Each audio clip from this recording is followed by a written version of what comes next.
Buat lagu Buta Tuli. Tak buta dua mata, namun tiada melihat. Tiada tuli telinga, namun tiada mendengar. Yang buta, yang buta, yang buta mata hatinya. Yang tuli. Anda apa tuh terusan?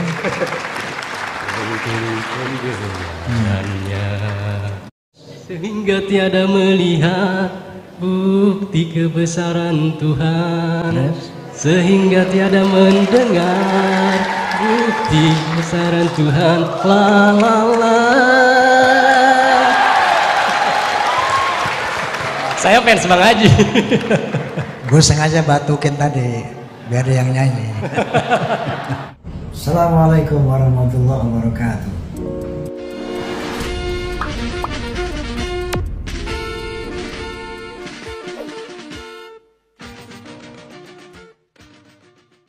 Yang saya ceritakan di Amerika tadi, ya, di dalam konferensi itu bahwa ternyata dakwah dalam musik itu sangat efektif. The power of music can change the character of human beings, itu bisa saya buktikan. Seperti itu, bro. Iya, iya. Menarik banget Bang Haji. Saya tuh pernah lihat kutipan di kisah 1001 malam ya. Alfulailah walailah. Bunyinya kira-kira kayak gini. As-sama liqaumin kal gida waliqaumin kaddawa waliqaumin kal muruha. Sama itu istilah teknis musik di kalangan kaum sufi ya. Jadi musik bagi sebagian orang itu seperti makanan, bagi sebagian orang seperti obat, bagi yang lain seperti kipas angin. Kebanyakan orang mendengarkan musik ya seperti kipas angin sebagai sarana hiburan, pelipur lara dan lain sebagainya. Tapi sebagian orang memperlakukan musik, ini deskripsi tentang bagaimana muslim abad pertengahan memperlakukan musik, Pak Haji. Sebagian orang menjadikan musik sebagai sarana pengobatan, terapi misalnya yang dilakukan oleh Ibn Sina. Kemudian sebagian memperlakukan musik sebagai giza, makanan. Maksudnya makanan spiritual sebagaimana dilakukan oleh kaum sufi. Nah artinya memang dalam Islam itu banyak sekali kaum sufi itu berupaya menggunakan berbagai sarana-sarana ekspresif seni untuk mendekatkan diri kepada Tuhan. Nah pertanyaan saya Bang Haji, itu kan menggabungkan pengetahuan atau wawasan keagamaan dengan virtuoso kesenian itu tidak mudah. Banyak seniman-seniman hebat ya, punya inspirasi, punya kreasi dan inovasi dalam bidang kesenian, tetapi mereka tidak bisa menyampaikan pesan-pesan keagamaan secara mendalam melalui musik. Ada orang yang pintar agama ya mungkin dia coba di atas panggung podium gitu atau ngajar di pondok pesantren. Nah cara Bang Haji menggabungkan ya blending antara musik dengan wawasan dan pengetahuan keagamaan yang mendalam itu menimba inspirasinya dan proses kreatifnya itu seperti apa Pak Haji? Baik. Ketika saya pentas di Jepang, Yokohama dan Tokyo dalam rangka sebagai duta Indonesia dalam acara WOMAD, World Music and Dance. World Music and Dance ini tiap tahun tuh berkeliling ke negara-negara di dunia. Nah ketika di Jepang saya dipercaya menjadi mewakili Indonesia ke sana. World Music and Dance. Ketika saya tampil di Yokohama dan Tokyo, ada seorang rektor dari Universitas Tokyo bertanya kepada saya, nggak usah pakai bahasa Jepang ya, pakai bahasa Jepang kamu ya mana? Dia tanya intinya begini, Mr. Roma, kenapa lagu-lagu Anda liriknya itu bernuansa sosial, politik, bahkan religion? Ah, di situ keluar jawabannya secara spontan. Saya jawab begini, because music is not just for fun, but it has a responsibility to God and human beings. Itu yang sekarang menjadi motto saya. Musik bukan sekedar alat hiburan, tapi dia ada pertanggungjawaban kepada Tuhan, kepada Allah Subhanahu wa taala dan kepada manusia. Kenapa? The power of music can make people buruk. The power of music juga can make the people menjadi baik. Itulah saya katakan ada pertanggungan jawab. The music not just for fun, but it has a responsibility to Allah and human beings. Nah ini yang sekarang sampai sekarang menjadi moto saya, bahwa ya ternyata setelah saya mengadakan observasi di Forsa misalnya, Forsa ini Prof, ada yang kiai, ada yang hakim, ada yang tentara, ada yang polisi, ada yang tukang mungut sampah, macam-macam itu apanya, latar belakangnya. Jadi semua mereka menyatakan apanya terbentuk dari lagu-lagu itu. Nah, jadi yang ingin saya katakan dalam kesempatan ini bahwa the power of music can change character of human being, seperti itu. Tapi Pak Haji sendiri memang sudah mendalami agama sejak kecil begitu? Ya ini pertanyaan tadi. Saya terinspirasi untuk lagu dakwah tentunya dari sumber dakwah itu Allah dan Rasulnya. Pasti sumbernya itu. Saya kasih contoh, ketika saya membuat lagu Buta Tuli. Tak buta dua mata, namun tiada melihat. Tiada tuli telinga, namun tiada mendengar. Yang buta mata hatinya, yang tuli. Anda apa tuh terusan? Bukti kebesaran Tuhan, sehingga tiada mendengar. Bukti kebesaran Tuhan, la la la. Saya fans Bang Haji. Gue sengaja batukin tadi biar ada yang nyanyi. Nah itu terinspirasi dari firman Allah Subhanahu wa taala. Qala ta'ala, a'udzu billahi minasyaitonir rajim. Wa laqad dara'na li jahannama katsiran minal jinni wal ins. Lahum qulubun la yafqahuna biha wa lahum a'yunun la yabsiruna biha wa lahum a'yunun la yasma'una biha. Ulaika kal an'ami bal hum adallu ulaika humul ghafilun. Terinspirasi dari situ lahirlah lagu Buta Tuli. Dan banyak lagi yang dari Al-Quran Al-Karim ya. Misalnya nasionalisme. Kita hidup di Indonesia nih dalam yang heterogen ya, plural. Maka saya membuatlah lagu satu bagaimana kita merawat pluralitas yang berbahasa sunnatullah itu.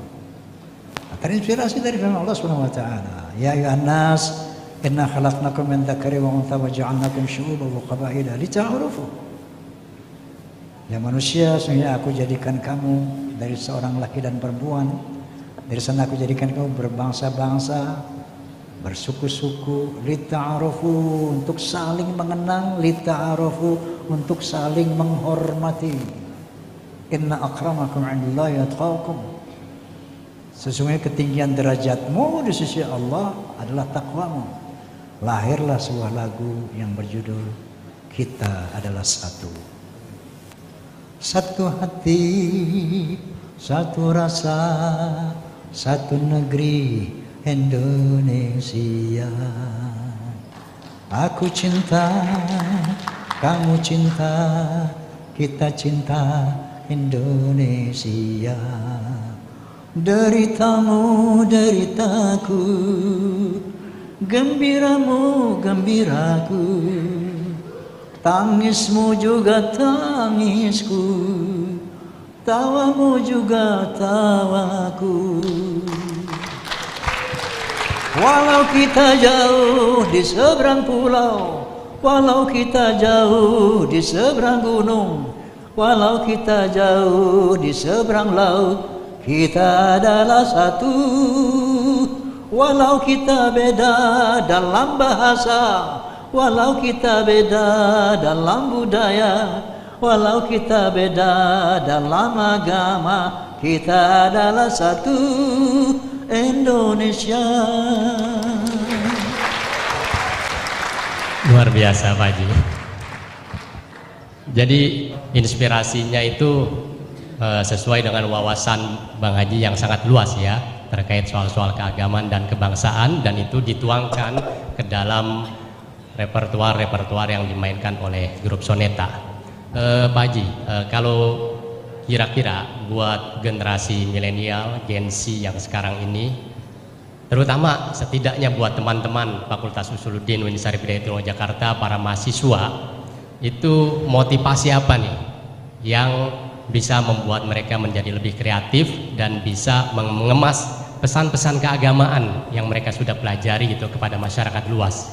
Baik, saya akan sampaikan juga melalui sebuah lirik tentunya.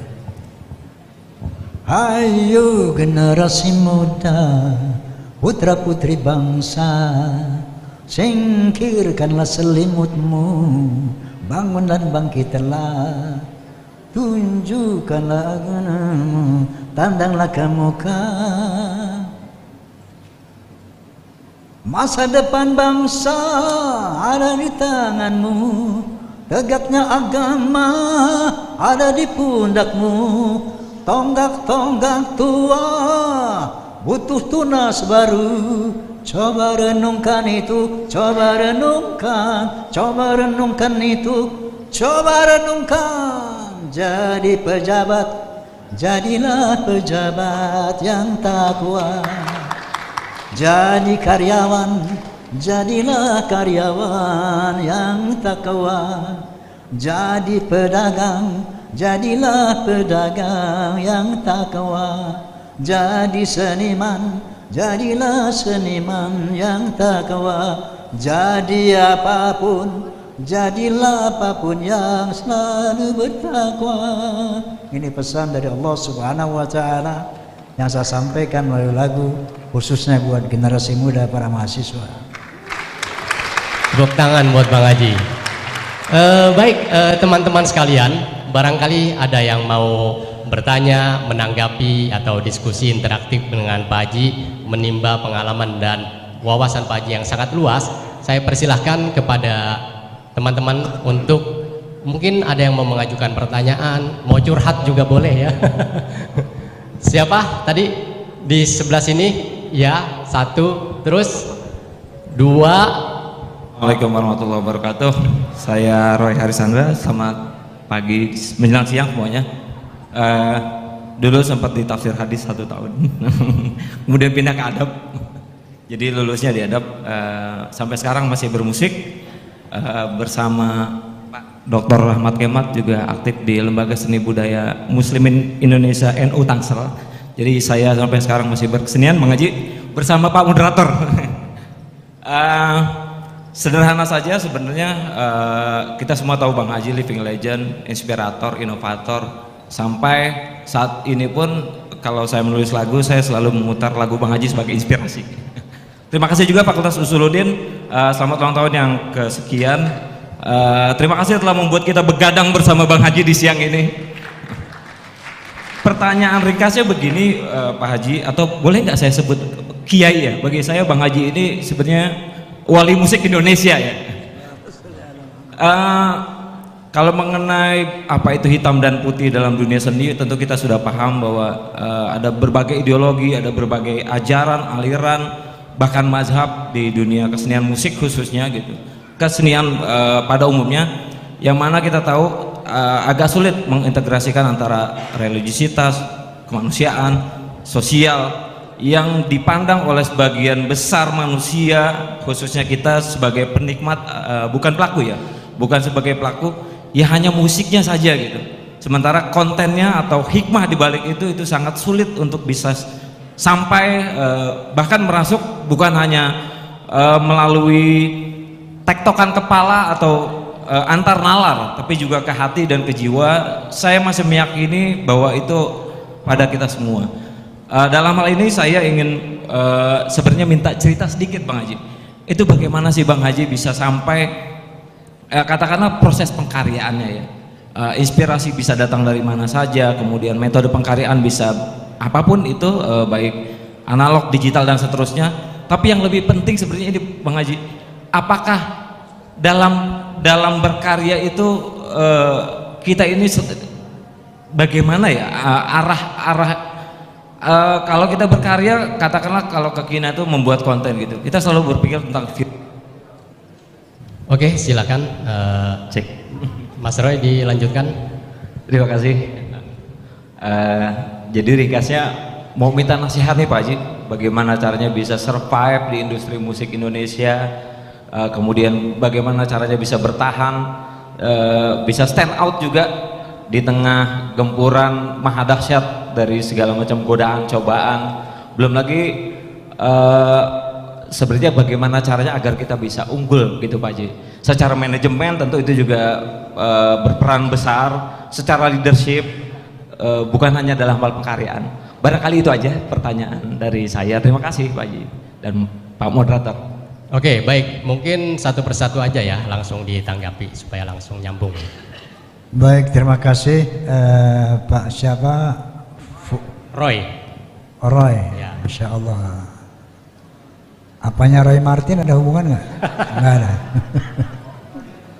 Roy, jawabannya simple banget. Jawab semua yang pertanyaan yang panjang itu, jawabannya cuma satu: bersyukur kepada Allah.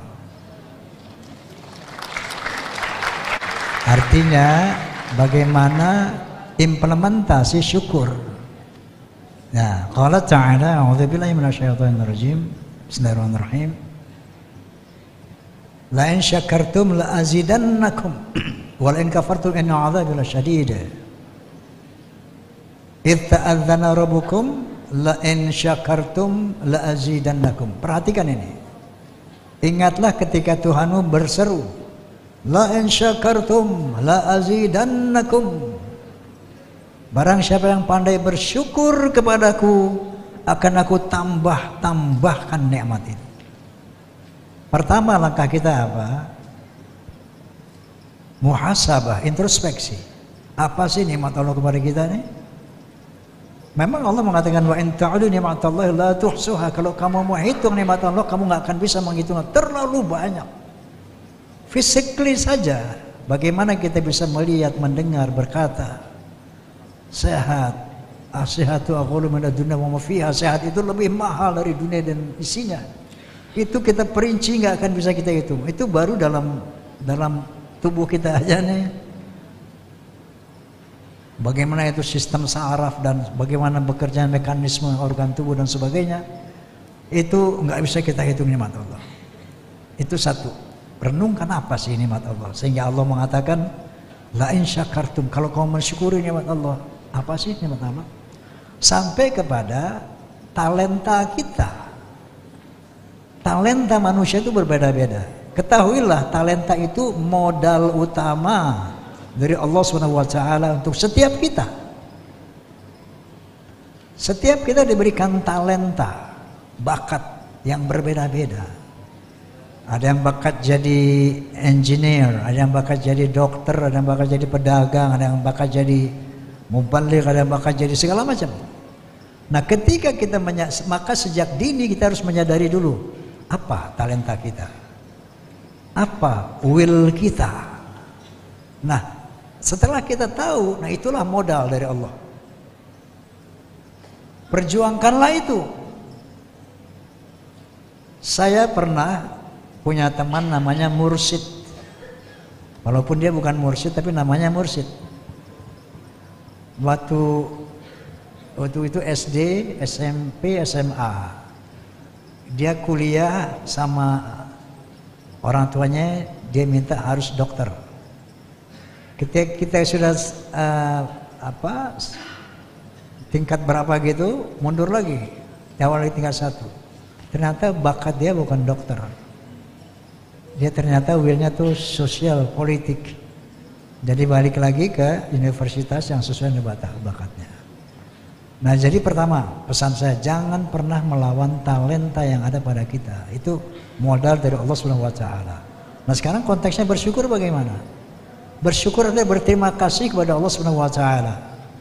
Caranya, pertama, laksanakan perintahnya, jauhkan larangannya itu. Terima kasih kita kepada Allah. Setiap perintahnya siap laksanakan. Setiap larangannya kita hindarkan. Itu implementasi bersyukur kepada Allah Subhanahu wa taala. Lalu mengenai talenta tadi. Mensyukuri talenta, serius memperjuangkan, menggeluti talenta kita itu, memperjuangkan. Nah, makanya Allah mengatakan kalau kamu pandai bersyukur, kalau kita implementasikan syukur itu seperti itu, pasti bal yazdad akan aku tambahkan nikmat itu. Astaghfirullahalazim, ta'adutsan bin ni'mah. Ketika saya berhasil dengan sebuah lagu, karena syukur saya diterima oleh Allah Subhanahu wa taala, ditambah lagi apa itu? Inspirasi. Inspirasi datang dari Allah. Itu sebagai bukti Allah menambah-nambahkan nikmat kepada kita. Mensyukuri nikmat sehat, ditambah nikmat sehat itu. Bagaimana mensyukuri nikmat sehat? Dengan menjaga kesehatan. Bagaimana mensyukuri nikmat bakat? Dengan mengelola, memperjuangkan, mempertahankan bakat. Maka Anda mengatakan bagaimana supaya bisa long extension gitu, kayak gitu kan sampai sekarang. Itu sebetulnya kuncinya bersyukur kepada Allah Subhanahu wa taala. Terima kasih. Oke ya, jadi kata kuncinya bersyukur, menggali dan mengenali talenta kita sejak dini dan mengelaborasi talenta itu sampai titik terjauh gitu kan dalam terang kesadaran ilahi. Oke, selanjutnya tadi di sebelah sini, ya silakan panitia tolong diberikan mic-nya. Bismillahirrahmanirrahim. Tanpa salam, perkenalkan Pak, terima kasih kesempatannya sebelumnya. Perkenalkan, nama saya Andi Aulia Gita Cahyani, mahasiswi semester 3 dari program studi Akidah dan Filsafat Islam Fakultas Usuluddin. Langsung saja, jadi saya ingin bertanya kepada Bang Haji. Jadi gini Bang Haji, kita kan sebagai Gen Z ya, kadang kalau ketahuan sama temen tuh kita suka musik dangdut, pasti dikatainnya, ah kamu mah kuno, didengerinnya musik dangdut gitu. Karena kan Gen Z seiring berkembangnya zaman pasti dengarnya musik barat atau apa gitu Bang Haji. Jadi kadang kalau kita ngakuin, aduh saya suka dangdut, pasti dikaitannya, ah kamu kuno, ibu-ibu, pokoknya kayak gitu Bang Haji. Jadi apa sih yang bisa menjadi titik temu sehingga Gen Z ini bisa paham kalau sebenarnya banyak hal positif yang bisa kita raih dari mendengarkan musik dangdut, apalagi musik-musiknya Bang Haji itu sendiri yang berisi dakwah dan banyak manfaat-manfaat di dalamnya. Kemudian ditambah lagi dengan gempuran-gempuran desas-desus dari luar sana, dari kelompok-kelompok tertentu yang mengatakan bahwa musik itu haram. Waduh, yang gitu-gitu Bang Haji. Jadi semakin banyak nih ujiannya. Untuk itu pertanyaan saya demikian. Saya izin menambahkan sedikit Bang Haji. Saya sudah mengabarkan ke ayah saya kalau saya bakal bertemu Bang Haji di forum kali ini. Dan ayah saya itu sedang di Makassar Pak Haji. Tapi ayah saya lebih excited daripada saya. Sampai bilang, tolong nanti minta foto bareng. Kalau nggak foto bareng nggak ditransferin uang bulanan. Jadi kode nih kode. Jadi tanpa mengurangi rasa hormat Bang Haji, mungkin bisa minta waktu buat foto bareng. Tolong diamankan. Soalnya saya takut uang bulanan saya nggak masuk bulan ini Pak Haji. Jadi seperti itu. Demikian dari saya, terima kasih atas kesempatannya. Panitia tolong diamankan ini ya. Silakan Pak Haji. Enggak, saya dapat berapa persen ya dari bulanan?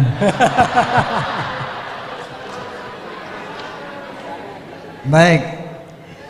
Pertanyaan tadi, dangdut itu kampungan, norak, ya, ibu-ibu gitu kan. Itu benar.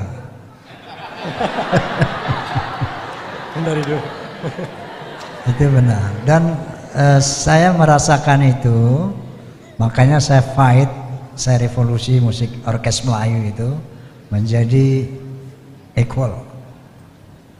Nah, tidak semua orang melihat soneta. Kalau dia dengar soneta, kalau dia dengar, dia lihat, dia tahu, insya Allah nggak ada ucapan itu. Karena memang banyak sekali musik-musik dangdut yang kita lihat ya. Tidak semua, apalagi sekarang nih kalau kita lihat Indosiar, mereka sudah penampilan sudah baik, sudah segala macam. Mungkin kalau diperhatikan astagfirullahaladzim, secara baik, secara benar, itu insya Allah di sana akan ada nilai ya. Tapi memang nggak semua musik dangdut kayak gitu.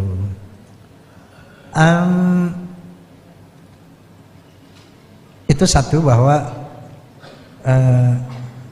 sampai begini ya, saya bilang kan tadi seorang dosen bahasa Inggris, saya lupa namanya beliau itu, dosen bahasa Inggris Universitas Erlangga, bisa mengatakan gini, Bang Haji, sampai saya bilang sama para dosen, kamu harus dengar soneta. Nah kalau Anda bisa berlaku kayak gitu, lo jangan bilang gue ibu-ibu, lo dengar dulu soneta, baru lo katain gue ibu-ibu. Nah gitu, kira-kira begitu. Yang kedua, apa tadi? Yang kedua, banyak orang yang mengatakan musik ini haram, bid'ah, gitu kan? Pertama, kenapa saya masih tetap bermusik dari gelombang serbuan musik bid'ah, musik haram? Saya tetap bermusik. Saya punya dalil. Pertama dari Asy-Syu'ara. Asy-Syu'ara ayat terakhir kalau nggak salah. A'udzubillahi minasyaitonir rajim. Bismillahirrahmanirrahim. Wasy-syu'ara yattabi'uhum. Alam tara annahum fi kulli wadin yahimun. Wa annahum yakuluna ma la yaf'alun. Ya. Ila alladziina aamanu wa 'amilus salihati wa dzakarullaha katsiran. Itu syu'ara, itu penyair, syair sebagian dari musik.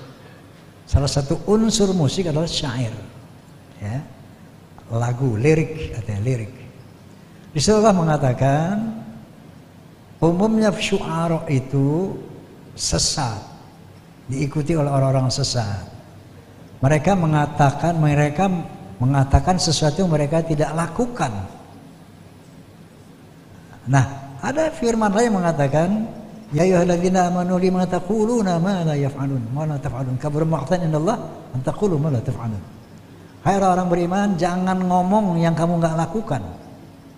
Besar murka Allah kalau kamu jangan pandai ngomong tapi tidak kamu lakukan. Nah, ini menjadi catatan buat saya di dalam bermusik. Ya. Jadi sebelum saya dendangkan lagu judi, sebelum saya dendangkan lagu haram, lagu Mira Santika, ini grup harus wajib melaksanakan dulu gitu. Jangan lu nyanyi lagu haram retailer kan, enggak benar itu. Kabura maqtan indallah an taqulu ma la taf'alun. Yang kedua, ada satu kaidah ilmu usul fiqih. Al aslu fil muamalati al ibahah ila ayadul dalil ala tahrimiha. Hukum asli daripada muamalah adalah ibahah, mubah, boleh, illa ayadullah dalilun ala tahrimiha, kecuali ada dalil, ada hal yang mengharamkannya. Apa itu muamalah? Main catur muamalah, main bola muamalah, main musik muamalah. Main catur zuhur lewat asar lewat haram. Main bola pakai taruhan haram. Begitu main musik, lu goyang-goyang erotik haram. Jadi sejauh ketika ada keharamannya maka haram. Menurut ilmu usul fiqih, al aslu fil muamalati al ibahah, boleh. Illa ayadullah dalilun ala tahrimiha, kecuali muamalah tadi mengandung hal-hal yang haram. Sama dengan pisau. Punya pisau hukumnya mubah, bukan wajib. Ya, bukan sunnah, mubah. Tapi untuk apa pisau ini? Nah, di situ menentukan hukum haram dan halal, boleh dan tidaknya. Kemudian ada lagi satu hadis yang mereka gunakan, yang bunyinya kira-kira begini. Kalau Nabi sallallahu alaihi wasallam, la yakunanna minal ummati aqwaman yastahilul al-hirra wal harira wal amra wal mu'adhif, ya. Sungguh telah terjadi ada sebagian dari umatku kaum yang menghalalkan hirra, sutra, wal harira, sutra dan perzinahan, aurat, wal hamra wal khamra, dan minuman-minuman keras, wal mu'adzif, dan alat-alat musik. Itu mereka gunakan itu untuk membidahkan, mengharamkan musik. Nah, jadi ketika saya lihat,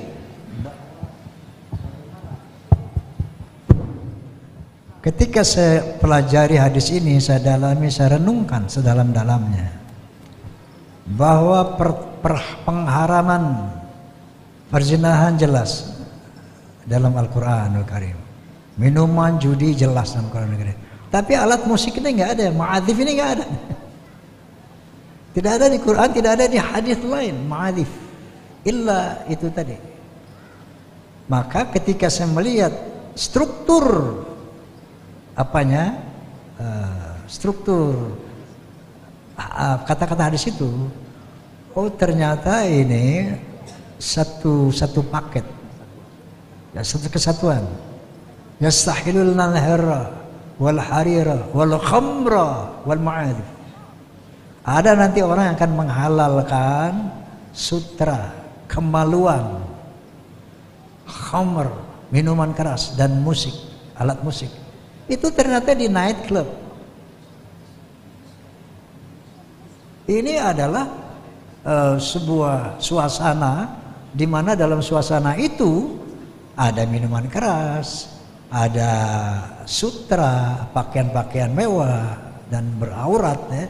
Ada perzinahan, zina mata, zina badan, segala macam, dan alat musik.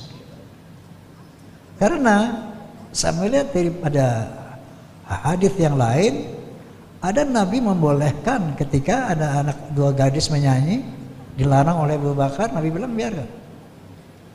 Ketika ada di Madinah ada orang pesta perkawinan, Nabi menganjurkan untuk bermusik, katakanlah seperti itu, apapun itu waktu itu, ya. Jadi hadis tadi dibandingkan dengan hadis-hadis yang lain, ini terjadi, ini adalah paket suasana night club, suasana bar, di mana ada unsur-unsur itu semua. Saya seperti itu deh. Assalamualaikum warahmatullahi wabarakatuh. Aplaus buat Bang Haji. Jadi itu barusan sekaligus tuh bahan ya buat teman-teman ilmu hadis. Tahrij hadis, kritik hadis, mana kualitas musik-musik, apa namanya, hadis-hadis yang sahih, ya kan, doib dan lain sebagainya. Karena memang ada beberapa kajian misalnya dari Ibnu Hazm al-Andalusi, ya, menyatakan bahwa banyak hadis-hadis yang membicarakan tentang keharaman musik itu kualitasnya doib misalnya kayak gitu, dan masih banyak lagi ulama-ulama yang membolehkan musik tentu dengan syarat-syarat tertentu, dan mereka sudah menyusun kitab berjilid-jilid, ya, ada Al-Ghazali, kemudian ada Imam Asy-Syaukani, dan seterusnya dan seterusnya. Nah, tapi nih pertanyaan saya yang tadi bertanya, ya, kamu hafal nggak salah satu lagu Soneta? Kan target kamu supaya dapat UKT dari Bang Haji, ya kan? Kalau kamu hafal satu lagu nanti dapat door prize UKT dari Bang Haji. Lagu apa? Oh, begadang, gampang banget ya Pak Haji. Coba nyanyi, ya, dinyanyiin. Pak, tapi mohon maaf, suara saya lebih baik dipendam sebenarnya Pak. Ya, kamu mau foto bareng nggak? Mau, ayo iya, Pak, ayo, boleh Pak. Mainkan. Aduh, begadang jangan begadang. Asik. Kalau tiada artinya, begadang boleh saja. Kalau ada perlunya. Asik. Udah Pak, itu aja Pak. Oke, aplaus. Oke, ya, minimal kalau nggak dapat UKT nanti foto bareng. Siap Pak, terima kasih banyak Pak. Oke.